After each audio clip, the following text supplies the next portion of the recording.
Welcome to America's Commercial Real Estate Show, your source for market intel, forecasts, and success strategies. Hello, I'm Michael Bull, and I sure appreciate you being with us. This segment is brought to you by my company, Bull Realty.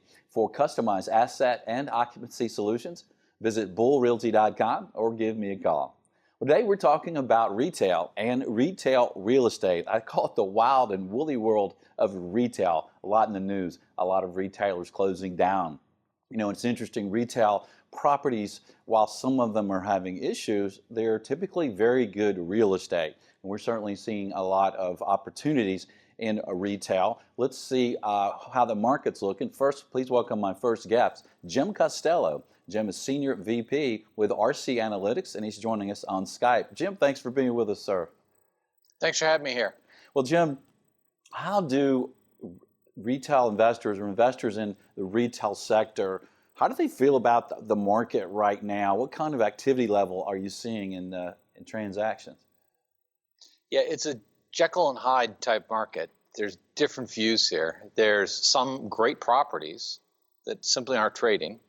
And then there are other properties that have some trouble and you get some transaction activity around them. Deal activity overall is down for the first quarter. We haven't finished the numbers yet for the quarter, but preliminarily it's looking at least a 20% decline on a year-over-year basis. Now, some of that is not just retail. Some of that is driven by the broader capital market forces that are impacting all property types. You'll look at what happened to the long end of the yield curve in the fourth quarter, and then that whipsaw of the 10-year Treasury coming back down again earlier this year. It made investors a little bit cautious. They stepped back a bit. Mortgage rates have gone up quickly in response to that increase in the 10-year Treasury and the long end of the yield curve. So there's just a lot of uncertainty. So some of the pullback that we saw for retail property sales was really a function of that broader decline in the stability of the financial markets. But that said, what's happening in terms of sales, it's just not as aggressive as last year for the sector. One thing that happened last year that we haven't seen anything of the like so far in 2019 is entity-level transactions. Again, there are some good retail properties out there. Last year, a number of them sold where companies bought the entire company rather than buying individual assets, because you're not going to buy one mall at a time. You're going to buy, 20 of the best malls in a large portfolio. That kind of portfolio and merger and acquisition type activity, it just hasn't been on the scene so far in 2019. Okay, and if you can hear the siren, Jim is in New York City, where you have the sounds of the city there. And Jim, how is that impacting cap rates overall? Cap rates, even though there are some concerns about retail, they're flat. Interest rates have gone up a bit, and then they came down again, but cap rates really haven't moved. So, there's this notion that, hey, cap rates should move up if the 10-year Treasury moves up. But really, at that point, I think it just means that the buyers and sellers will move a little bit further apart. The first thing that will break is deal volume. Buyers may want a lower price and come in at a higher cap rate. Sellers, the opposite. When interest rates are falling, it's easier to bring them together. The challenge in a rising rate environment is that it takes a while for everybody to kind of reprice and set their expectations differently for volume to clear. And that's part of what we saw in the first quarter with the declining volume. Everybody was trying to figure out how things should price. And do you expect that to continue through 2019? I don't think so. In fact, I think that we're going to see a bit of a break in the logjam in the next couple months. There's a couple things that are driving my expectation on that. First, take a look at deals under contract. There's been a big buildup of large deals under contract. Looking about a year ago, sort of the average size of deals under contract was around 17 million. We're closer to 50 million for deals under contract. So there's some big deals that are just kind of parked at the side waiting to close. And I think part of that is just it takes a little bit longer in this environment where there was some uncertainty around what was happening with rates to secure financing and get everything squared away. With the Fed pretty much saying now that they're done with further rate rises for the year, I think you're going to see some stability there. People are going to get more comfortable with where they are in the financing side, and I think you'll be able to have investors finally step off the sidelines and close some things that they've got in progress. But really, I think it's all about that stability on the financial side of the market. And I think the moves recently by the Fed, announcing that they're done for now with their rate cycle, with their rise of rates for this part of the cycle, suggests we're going to have some stability and investors will be able to make some decisions around that. Yeah, that makes sense, and that's what I would think as well, that the activity should be picking up this year because there's a lot of different uses for retail, and if some people are thinking, hey, maybe retail's having trouble, some people see retail as an opportunity, maybe we have more movement. Like you said, we have some still really low interest rates. So you said earlier before we were talking that you've seen some clients do some interesting things with some of these retail properties. Yeah, well, malls, one thing that I've always disliked about malls is all the extra parking. Sure, you can gear up for that 2 or 3 days a year when you have all that Christmas shopping coming in. But in malls that, maybe at the Christmas season, they're not even getting that anymore because some of the anchor tenants are just not as strong. You've seen some adaptive reuse of the malls. I mean, this is an expensive proposition, right? We're not talking about a simple clean it up, put some new paint on, make it pretty again. But some folks have figured out how to work with local development agencies to change the zoning, to change the whole structure of what they have at the mall. Take some of the outlot parking that is barely used and do some high density construction on those. Maybe put in some engineered parking in terms of some garages. Essentially, build some towers for mixed use of office, hotels, residential near the mall. Create some organic demand for activity at the mall from the people who live and work and visit the buildings right next to the mall. And that plus the ongoing shopping activity from the folks who are still drawn to the mall, it's a way to revitalize a mall that may have had better times in the past. Now, this isn't going to work everywhere. Number one, adaptive reuse is expensive. Building all that extra infrastructure is expensive. Additionally, you need city fathers and mothers who agree that you can change the zoning. And that's not going to work everywhere. And then last, you really need a city and a local economic environment that can support that activity.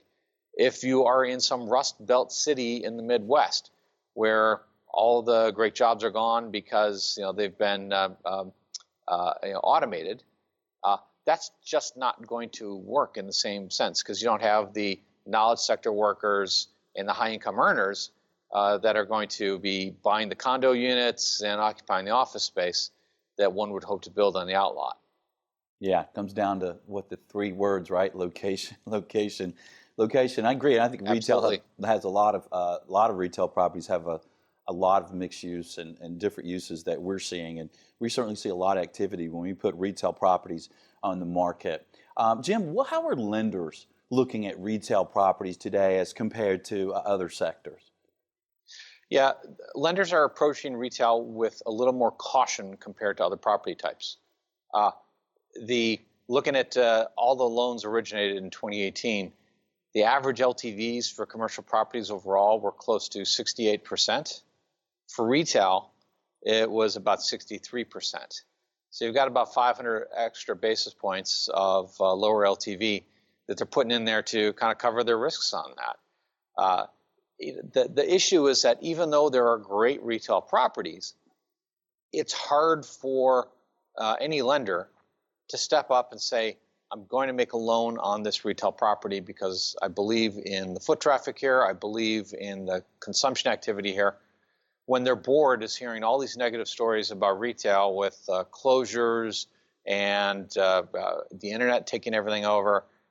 That steady drumbeat in the popular press makes it hard for folks to argue in favor of doing a loan on even a good retail property. So to the extent they are doing them, they're being more cautious. Yeah, and there's not a lot of distress in commercial loans today, but there's always some, right?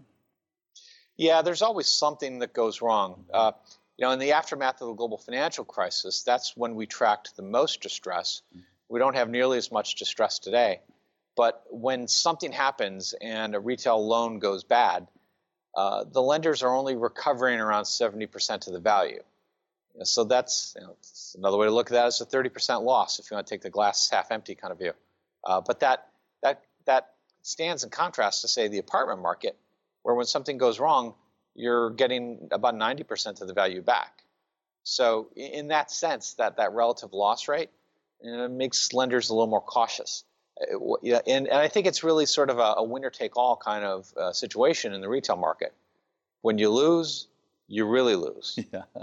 Yeah. You're losing the tenant, the consumer base, the location.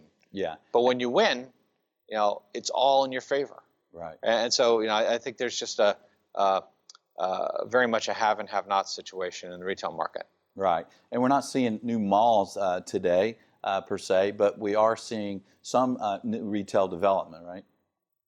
Yeah, there is some new retail development. And again, it's focused on the cities with a large population base of knowledge sector workers and high income earners. So the largest markets for construction are in these large coastal markets like New York, LA, with all the knowledge sector workers with the disposable income. That said, the pace of construction starts slowed in 2018 relative to 2017, though I'm not necessarily sure that it's something about retail itself. I think the slowdown in starts is probably something about retail, but it's also a function of just material costs. It's harder to find construction workers now. Subcontractors are worth their weight in gold in a lot of markets these days. It's harder to find those great subcontractors. Additionally, material costs are higher because of challenges with new tariffs, and developers are scrambling to find alternative sources for different materials. And so that combines to make it a little bit harder to get any new project off the ground today. Yeah, good point. And I think if folks listening or watching are thinking about career decisions, construction might be something to really look at to do today. Well, Jim, what would you leave our audience with as far as maybe some opportunities in the retail sector? The opportunities in the retail sector, I think, are going where others fear to tread right now. It is the case that there are good retail properties. And even those good retail properties, the lender's a little more cautious there relative to other property types. So, jumping in there and being a little more aggressive, especially I could see debt funds, say, getting into that type of opportunity. That would be one thing that would really stand out in my mind. And then the other option is just kind of picking through the malls and just really doing your diligence of looking at every individual building and considering the strength of the tenants, the strength of the local market. And frankly, some malls at this point, if you're worried about the impact of the internet, a power center with category killer tenants that is still surviving today, it's not as though the internet has just come in as a force on shopping. It's been there for 5-10 years for a lot of folks. A power center that is still surviving at this point, maybe there's an opportunity there, because it's not as though you're going to see a lot more internet shopping for some of those commodities. What's there, people's patterns are pretty well established. So some of those may be an opportunity that others are looking over. Yeah, well said. I think there's a lot of great retail properties, and you think about some of the uses. We talked about adaptive reuse, but we're also seeing uses inside these existing boxes and buildings that are changing, like co-working and office. And of course, we've seen medical for a long time. We're seeing recreational uses. So I think there's a lot of investors out there that look for that kind of value add opportunity to maybe change a use on a property. And I think A lot of these retail properties are a prime target for that. Well, Jim, great information as usual, sir. Thank you for joining us. Thanks for having me. All right. If you'd like more information from Jim, check him out, RC Analytics. And stay tuned with us. We're going to have some more on retail and retail real estate. I'm Michael Bull. This is America's Commercial Real Estate Show. Stay with us.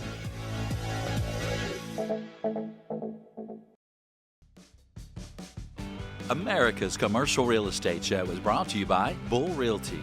For customized asset and occupancy solutions, visit bullrealty.com. Commercial Agent Success Strategies. Incredible training for commercial agents. Visit commercialagentsuccess.com. BOMI International.